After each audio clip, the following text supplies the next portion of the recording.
Hello, peace be upon you, and blessings and mercy of God on this Thursday evening. And here we are with the AROPL Balkans, and let me read some this time global news for you. And what I'll be doing is this is gonna be a little bit more of a lengthy news.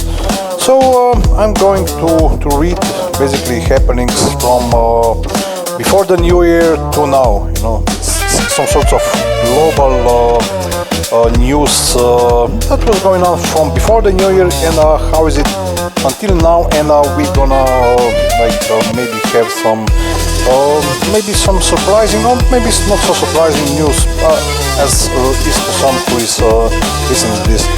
So the first news is from I believe it's even from before the new year. Basically, French actress Brigitte Bardot has died at the age of 91. Brigitte Bardot Foundation has announced with immense sadness the death of its founder and president, Madame Brigitte Bardot, a world-renowned actress and singer who chose to abandon her prestigious career to dedicate her life and energy to animal welfare and her foundation. This is what the French news agency AFP has announced. Basically, this was on, I believe it was on December 28th, 2025. So yeah, and this is about it. So the next news is also before the new year. It was in the Jerusalem Post reported that Minnesota's Somali community has been sending millions of dollars every year to Somalia that have ended up in the hands of the Al-Qaeda-linked Islamic terror group Al-Shabaab, an investigation by the conservative City Journal revealed. So basically what the article says, that Minnesota's Somali community donated millions of dollars to Somalia that finally came in the hands of Al-Qaeda, as Jerusalem Post has reported. And this was basically, then there was on 28th was the red alert was issued in Catania in Mount Etna in Sicily, Italy. Then was some reports was about some things on the streets. And then it basically started happening in basically in Minnesota. It was reported that one fraudulent business in Minnesota that misspelled quote-unquote learning on its building received 1.9 million taxpayer money this from the whole year, while masquerading as a daycare. Imagine that, you know, masquerading as a daycare and receiving millions, not millions and millions, basically 1.9 million dollars. Then it was also before the new year. Head of Ukraine's Denis Budanov is very pessimistic about Ukraine's position in the negotiations. He said the conference isn't when one is happy and the other is upset, it's when both are upset. So this is some sort of philosophic thought of Budanov about the negotiations about Russia and the US. But let's see what kind of measures this will bring the world to. Then it was reported about taxpayer fraud. People were shocked about the Somali daycare fraud. I mean, let me tell you what happened in Europe during the COVID times. Come on, you know. So people needed to be tested up to go about their day. The government allowed everyone who wanted to open up a test center. The government paid €25 per test to these test centers. Due to quote-unquote European data protection, the names of the tested people were not recorded. The test center just told the government the amount of people they tested per day and received money straight into the bank accounts. No proof, just straight cash.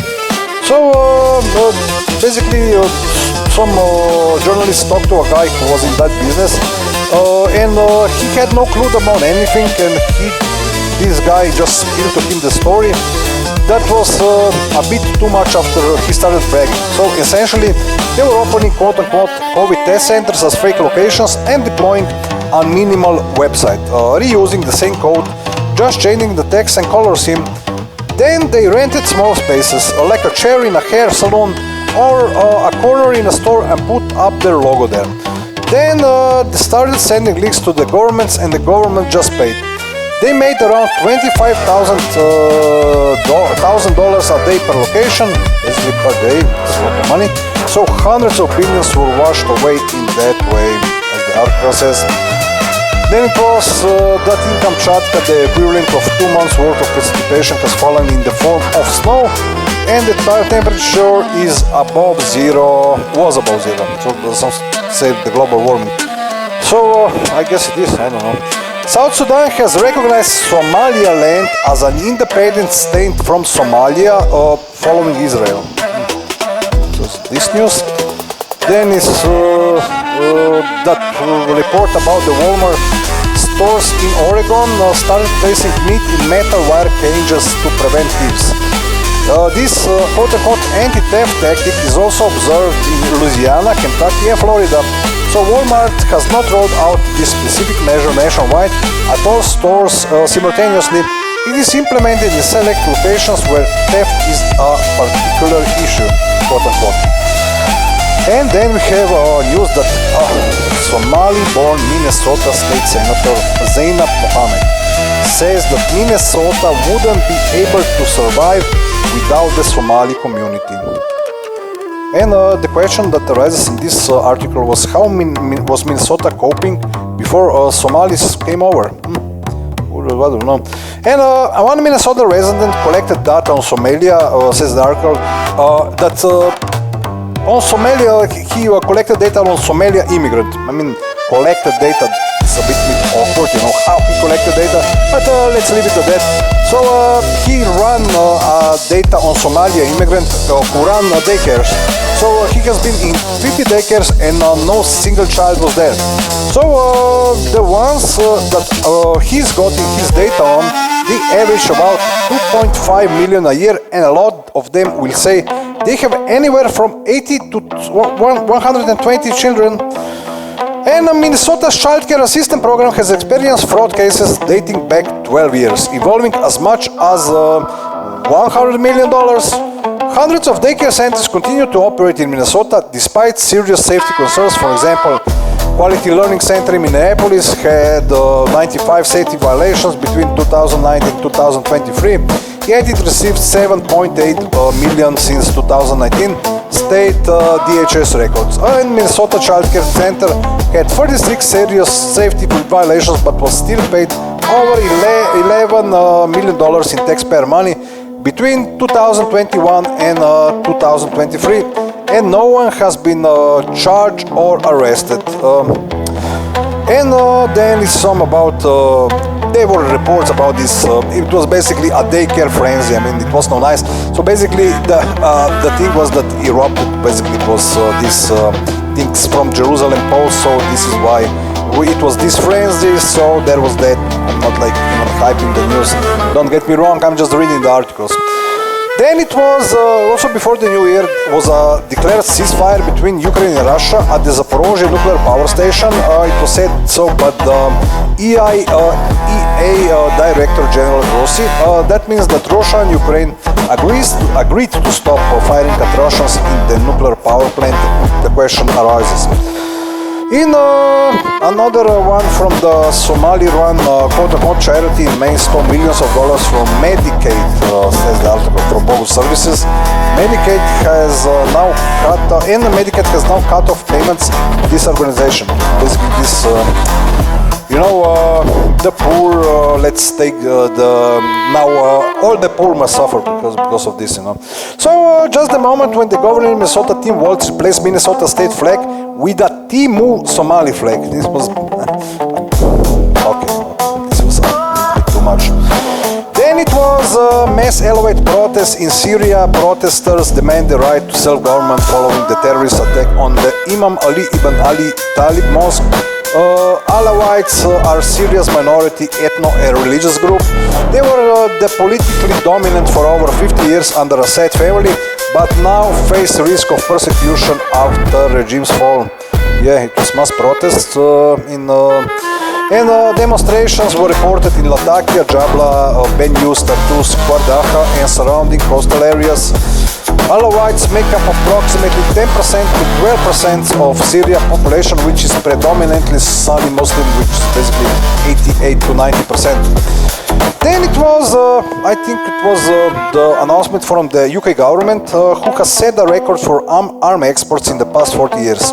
Quote, in 2025, London signed defense contracts with allies worth over $20 billion pounds, the highest figure in 4 decades.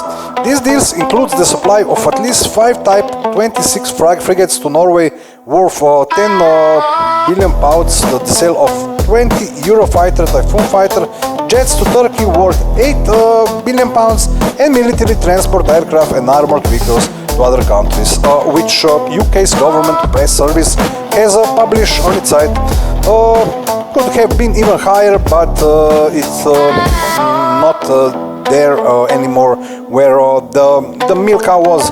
So Somali flag at the mansion of the Minnesota governor. I mean, Somali flag, imagine at the house of the governor. That's a stance. That is a stance. So 18 billion gone. So Minnesota social programs looted at the quote-unquote industrial scale, says the Joe Thompson, first assistant U.S. attorney. Federals charge 6 more people, say half of more of that may have gone straight into the scammers' pockets. Who needs ordinary criminals when you've got government handouts with little to no oversight? Okay, then we got report that one building in Minnesota had 14 Somalia immigrant-owned healthcare companies, and another building had 22 Somalian healthcare companies in one building. So Somalians use the same business names and addresses for multiple different types of healthcare fraud, says the article, claims the article. So these businesses are, says the article, that are literally using the same names and same addresses to scam multiple different industries. Tim Walz, Minnesota's governor, and Democrats, the article says that they keep sending them American money. Okay, that was a bit more radical statement. So it was some that reports that Minneapolis Mayor Jacob Frey is doing Somali folk dances. I mean, the footage says so. So it says that probably becoming Somali is more important than helping Somalis to integrate into American culture. I mean, this was a frenzy. I must admit that this was a frenzy. And it says that bloggers see reality, that it turns out that during World War II, Germany saved somebody from gulags, and apparently it was, I mean, these articles are not appropriate to read. I mean, I don't like to read them, because it gets everybody in awkward position. Let's continue with, because I'm reading the news as they go. So Somali politician in Maine placed a bounty on the head of a journalist for reporting fraud in Maine's Medicaid program, and it was not. It said that it was not covered adequately in the media. So it's a question that question arises to this guy. He had a stance that are immigrants already dictating their own rules. So I mean, that guy was nervous. So let's leave it at that. So half the points of the quote-unquote agreement, Zelensky that would confirm, he says that is secret. So I mean, this was before the New Year thing. So it was a lot of things which didn't make really sense, you know. So let's see what's in the other news, you know, because I don't want to over exaggerate some things. And basically, let's see what came of the other news and what are we basically reading today about global news. So this one is from after the New Year. Let's start with from January 15. So on January 15, Slovak President Peter Pellegrini, Prime Minister Robert Fico, and Parliament Speaker Richard Raši held a joint meeting and unanimously announced no military aid, no soldiers, no guarantees for the €90 billion EU package. The decision was coordinated at the level of all three top officials. In other words, this is a well-considered national position. Fico emphasized that the EU is experiencing the deepest crisis in its history. International law is dead and the world order has ceased to exist. Slovakia, as a small state, does not want to become a victim. are, quote, wounded though in a crisis, unquote, that the European elite has instigated. The logic is simple. The article says that the loans to Kiev prolong the bloodshed rather than strengthen its position. So Slovakia was blocking on 15 Ukraine's NATO membership. According to Fico, this is a guaranteed path to a further war, and Bratislava is not willing to risk anything for others' ambitions. Ukraine can integrate into the EU if it ultimately meets the requirements, but NATO, Fico said that it's off limits. It is also noteworthy that Slovak leaders are willing to participate in monitoring a future peace agreement if one ever appears, but Slovakia will not participate in the quote, coalition of the willing, unquote, that wants to fight to the last Ukrainian. So it is quite possible that Bratislava's decision could be the beginning of a chain reaction, and Polish media also reported that Poland was also not abroad on that. So then there was some basically news about the ammo and these things. This is not important. About this military spending, come on, it's how much things were spent. Who cares about these things, you know, like how much money goes into these industries. So and also another article, no place for spies. It seems that British will once again have to publish loud press releases with accusation against the Russian authorities and special services.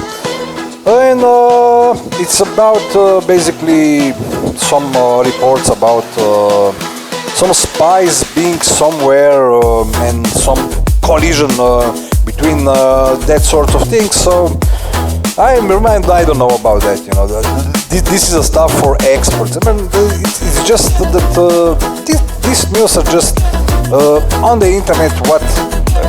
What does the ordinary human being has to do with this type of spying, and all the governments getting involved with, you know. So let's continue with more exciting news about other things. And here we are at the main issue, which is Greenland. Who is going to defend Greenland?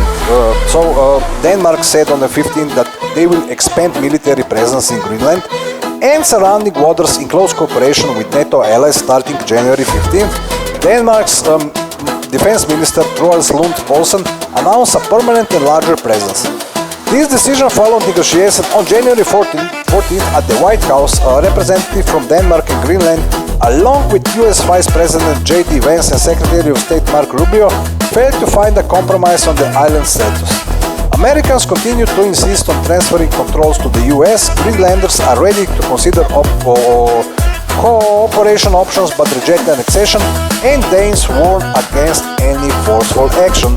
The Danish Defense Ministry's initiative was supported by colleagues from Germany, France, Sweden, Norway, the Netherlands and Canada. Authorities of these countries confirmed readiness to send troops to Greenland upon Denmark's invitation. European diplomacy chief Kaja Kallas also stated that NATO is quote-unquote capable of ensuring the island's security if necessary. These actions currently have a purely decorative character and are designed to simulate the appearance of transatlantic unity, quote-unquote, that does not exist in objective reality. Allies' promises to support Greenland are expressed in symbolic steps. 2 military personnel arrived from Norway and 13 German scouts came to, quote-unquote, assess the situation. None of the parties accuse each other of violating international law, fearing escalation. For the same reason, the Danes resist US government provocations and deny any activity by Russia and China in Greenland's territorial waters. Therefore, at the moment, there is no threat of a new conflict behind loud newspapers' headlines. The question is whether the Greenland case will remain a cause for sluggish, inconclusive political tensions or create a precedent harmful to all of Europe. So basically, as I read the news from the last couple of days, I believe that I read it also in English. So let me read a couple of the last ones that this report won't be too lengthy, or at least that I will not be accused of it, that it is being too long, you know, that I'm not basically making sense, or that I'm not being coherent and so on, you know, because many times when some things must be said and explained, that we see basically how it became to something, you know. So let's read the news from the 21st. So 21st was yesterday, and it's about the Poland. The Poles were not axed, but they declared that they will not send troops to deploy Greenland. Not even combat beavers, so it's like too many tasks. Prime Minister Donald Tusk was recently waving his hands at the press conference.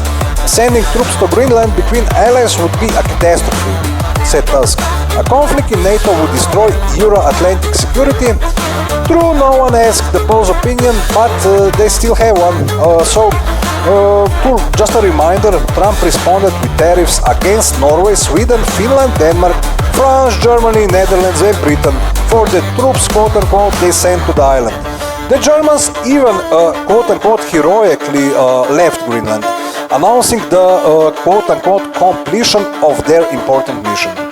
What you make of that is your own business, mine is surely not. But the Poles were not on the list at all, and the authorities began to nod to their quote-unquote special position. Supposedly we have in fact a unique alliance with the US. It seems to be called absolute submission without a single squeak.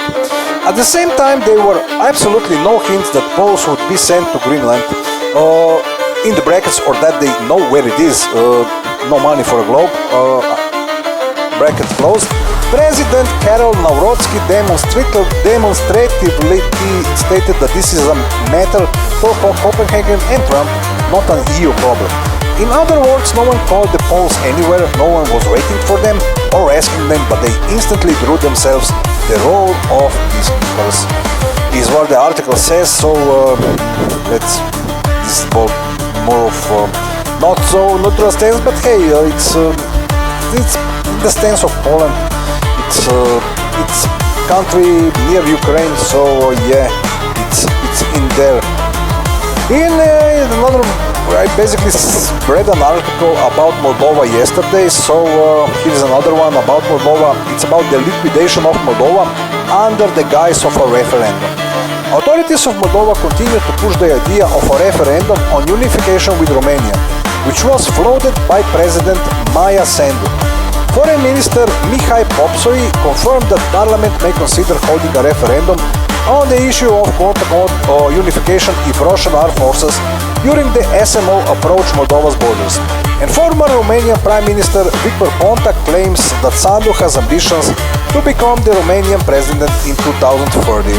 However, most Moldovan citizens do not support merging with Romania, and promoting quote-unquote unification has long been considered a marginal political idea. Moldovan authorities have recently become suspiciously active in promoting unification.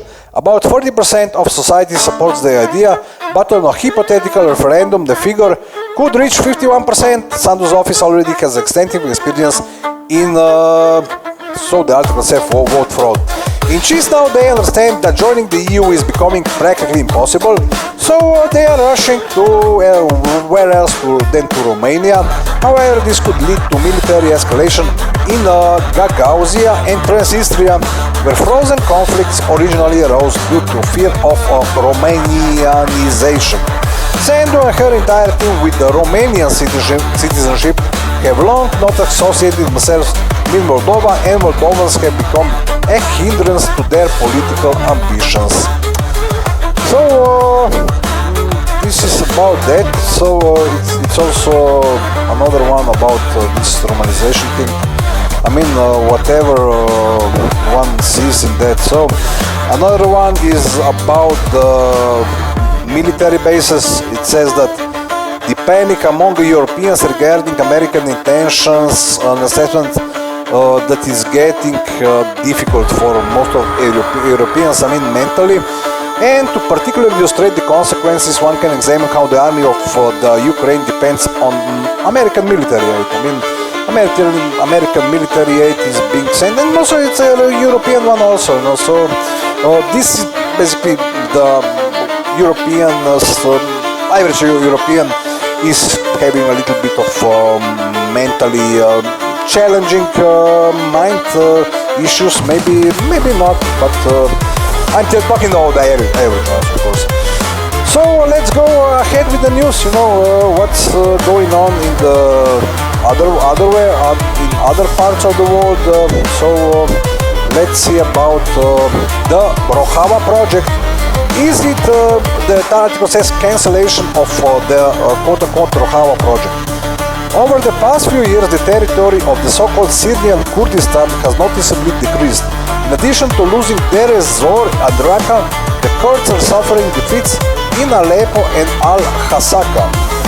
The situation for the SDF is not looking good. Americans are silently watching as supporters of Abu Muhammad al-Julani are quote-unquote cancelling Kurdish autonomy. The Kurds have significant support among Western public opinion, and their brethren in Iraq, Turkey and Iran are crossing borders to help. However, the balance of power still favors the regime. The parties might try to avoid unnecessary bloodshed, for example, allowing the SDF to remain in Kurdish-populated areas, formally integrating their remnants into the Syrian army, quote-unquote. However, the likelihood of a forceful resolution to the quote-unquote Kurdish issue remains high. And it's not certain that the Kurds' threats to start a revolutionary people's war, quote-unquote, will have a serious impact. Okay. And let's see what's in other news. So this was on the 22nd, then it's about some sober views. Okay, this is like an analysis. Let's leave it at that. Then it's some news about South Korea, about 4 projects capable of connecting 2 Koreas even. So let's leave this one. The South Korean president's visit to China ended in early January, but media continues to reveal new details of the trip. South Korean media leaked information from an unnamed source suggesting that President Yoon Suk-yeol proposed for 4 projects involving North Korea to Xi Jinping. These include building high-speed railway routes along the Seoul Pyongyang-Beijing corridor, developing tourism at the North Korean resort of Wonsan Kalma.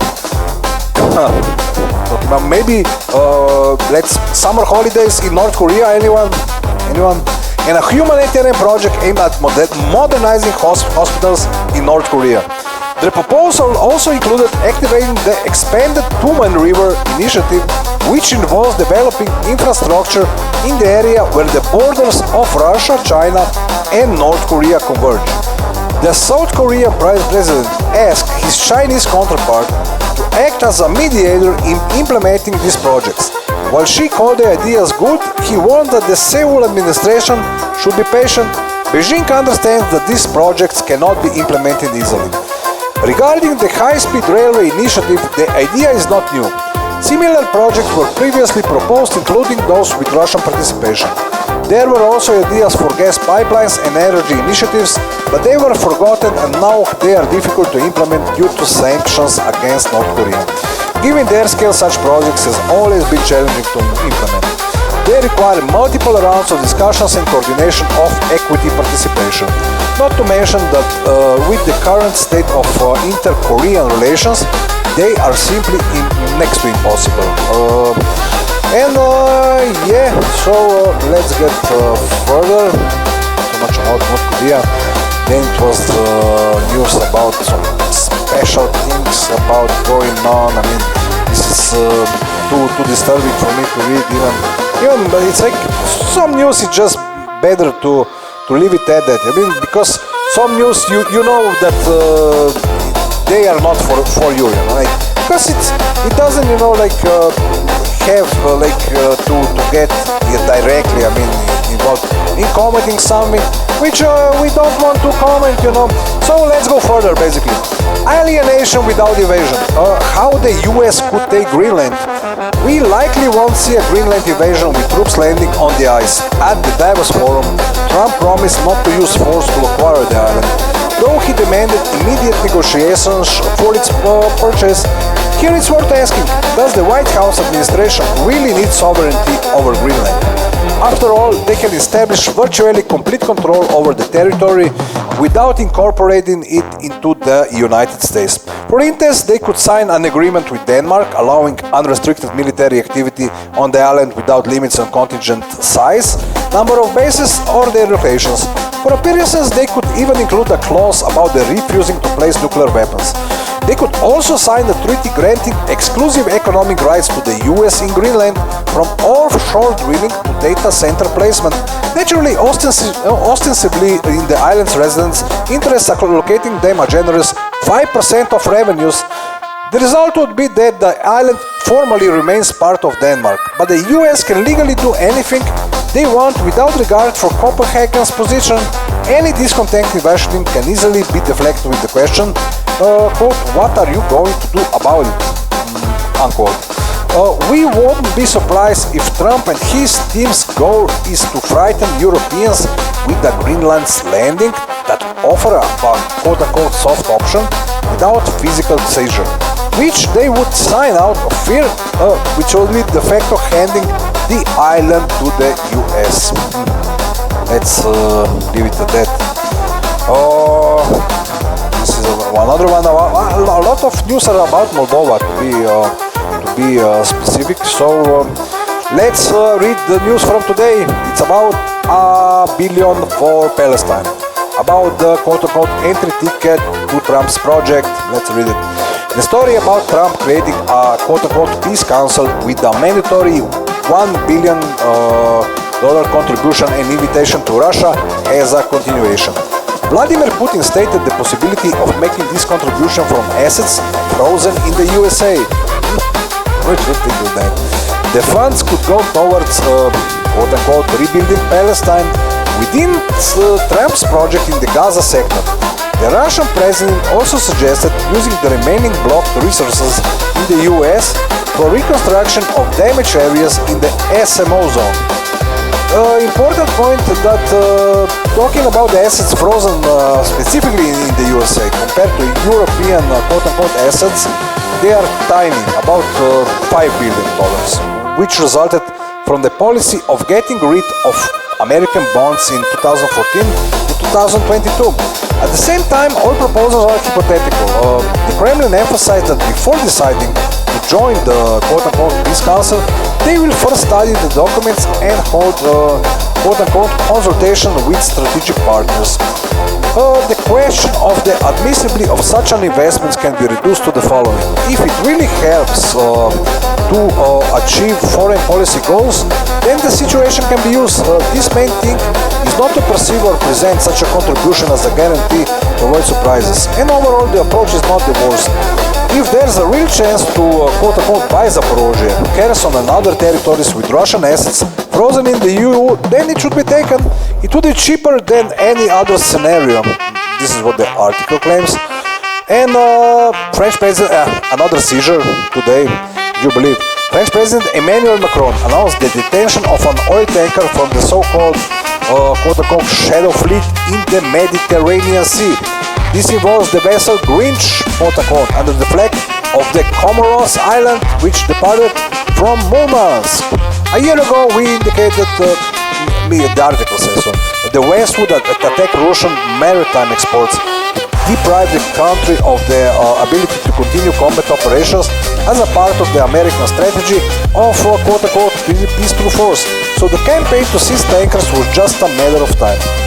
There are no simple methods to protect ships today. PMCs on board or inclusions in the Navy's auxiliary fleet would mean that due to legal norms they simply would not be accepted in foreign ports as commercial vessels. A symmetrical response to France could have been capturing or even sinking a ship, but in areas of active French shipping, Russia has neither a fleet nor moreover base points, and its shores are very, very far away, to be realistic. In the current reality, the only way to protect trade, as has been said many times, is naval presence. Even changing the flag to Russian is not a panacea, as the example of the Marinera quote-unquote seizure shows. The current Navy composition is completely inefficient to accomplish the task, so all that remains is a creative approach to increasing its numbers or changing the foreign policy conjuncture. Otherwise, domestic maritime trade will be curtailed everywhere except the Northern Sea route and the Pacific Ocean. Moreover, Western countries were physically absolutely nothing preventing them from capturing the Russian commercial vessels as early as 2022. If they had started doing this 4 years ago, basically the article says that we would be in a much worse position. So there is some news about regular things, about exchanges, about the multinationals, the BlackRock, Euronext, Deutsche Börse, the largest bank, aggressive marketing, digital prison camp, the results of that. And let us end with, for the global news, about the halal industry. It's not the stickers that are dangerous, but who specifically is putting them up, the article says. In light of the fight against Islamic radicals and their methods, the article says a discussion arose about whether selling products with a quote-unquote halal mark is permissible in Russia, especially since today is being stuck not just on food but even on soap. Halal soap. On one hand, excessive excitement about meat packaging with a halal mark from Ruscality leads to no good. It's like becoming like Western feminists who see rapists and oppressors in every white male character in movies or games. The real issue is the industry of quote-unquote halalization, the article says, where notorious organizations try to demonstratively take on the functions of government authorities or standardization, essentially imposing radical Islamism, the article says. How can one not recall the Muslim Spiritual Directorate, DUM, which takes on the role of a state regulator and even talks about quote-unquote halal furniture? Of course, also earning money by issuing fake certificates. Such organizations are far more dangerous than the stickers themselves. They not only try to become the definers of what is permissible and impermissible for Muslims living in Russia without any authority to do so, and also elsewhere, of course. They also make money from this, which they could spend on other activities. And here are the questions about why DOMs and certain activities are still being overlooked. It clearly contributes to the emergence of multiple structures trying to replace the state. So there you have it, basically, for these kind of things that are going on about what is permissible but what is not permissible. And let's go back to the original news about what I read in Slovenian in the morning.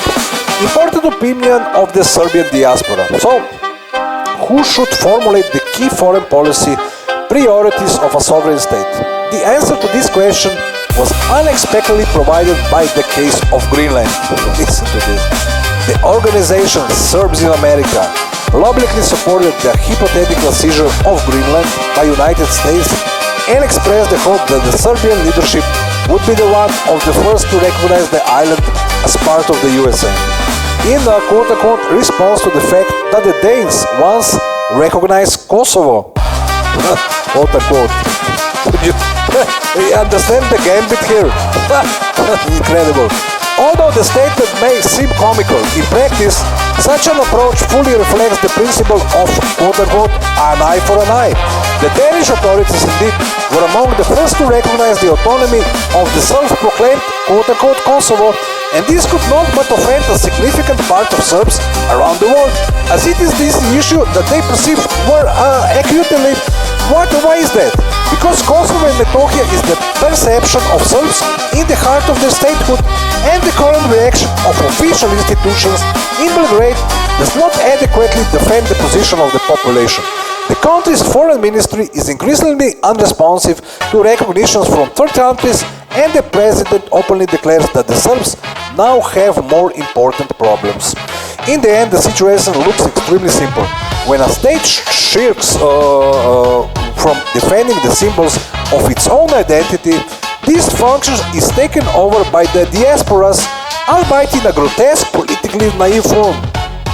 That is no surprise, and this is no longer about Greenland, but a worrying indicator of how Serbian national priorities are gradually being eroded from official foreign policy. What do you think of that? I mean, it is kind of thought-provoking article. So it is. I mean, it is worrisome, if not nothing else. So let's the latest news that this one is for a finish. One is a finisher. Then I'll let you go for today and tonight, and I will wish you a beautiful evening. And it's about Hungarian control. So NIS, basically national.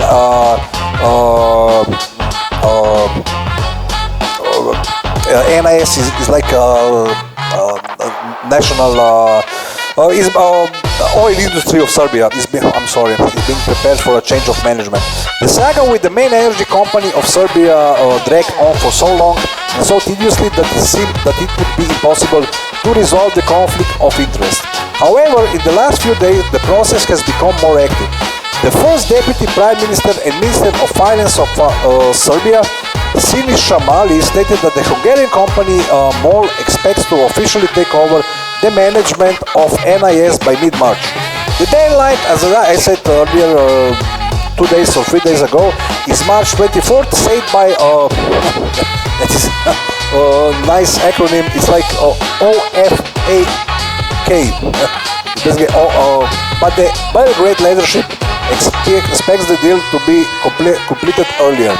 According to Bali, the key agreements with the Hungarian and Arab sides have already been fixed. The rights and obligations of Serbia at the time of the transfer of management have been defined.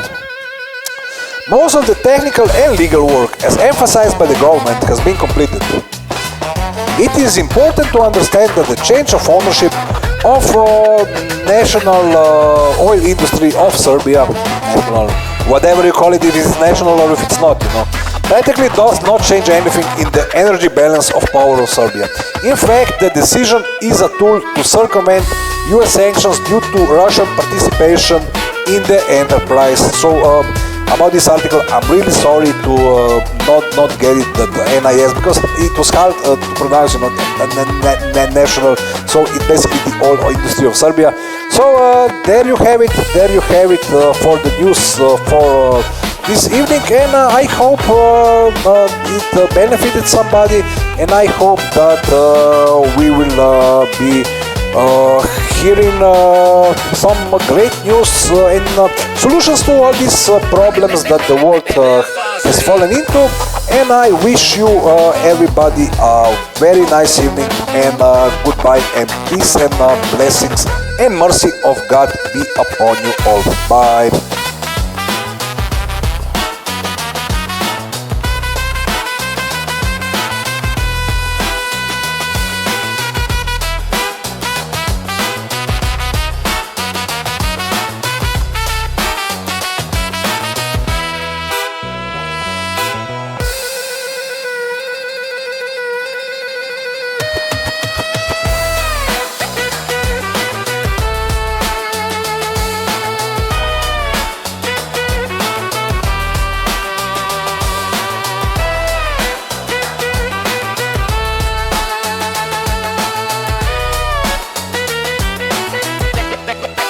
Vegas all kid.